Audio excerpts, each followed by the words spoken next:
berlaku kematian, banyak kita buat tak betul. Contoh, ditulis dalam Facebook, duka cita dimaklumkan nenek saya meninggal semalam pukul 4 pagi. Ramah tulis Fatihah, Fatihah, Fatihah, Fatihah. Itu tak dapat apa. Tak betul lagu tu. Yang betulnya bacakanlah isi seluruh Fatihah. Bila kita dengar je kematian, Bismillahirrahmanirrahim, Alhamdulillahirabbil alamin sampai waladdallin. Hadirkan dalam hati, aku hadiahkan bacaan Fatihah aku tadi kepada arwah si fulan. Itu cara. Kalau kita baca saja, rahmat turun di rumah kita, depan komputer. Tapi yang mati dalam Facebook duduk Tanjung Malim, sampai tak? Dah. Takziah, salah takziah.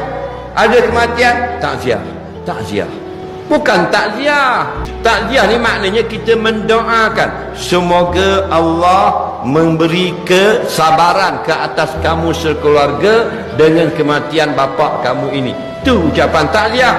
Semoga Allah mengampunkan dosa abang kamu yang meninggal ini. Itu takziah. Semoga Allah tidak mendatangkan fitnah dengan kehilangan ibu kamu ini. Itu takziah. Ucapan menyenangkan hati orang yang berlaku kematian. Kita tak kata takziah, takziah, takziah. Dan mana isinya? Kita tak faham.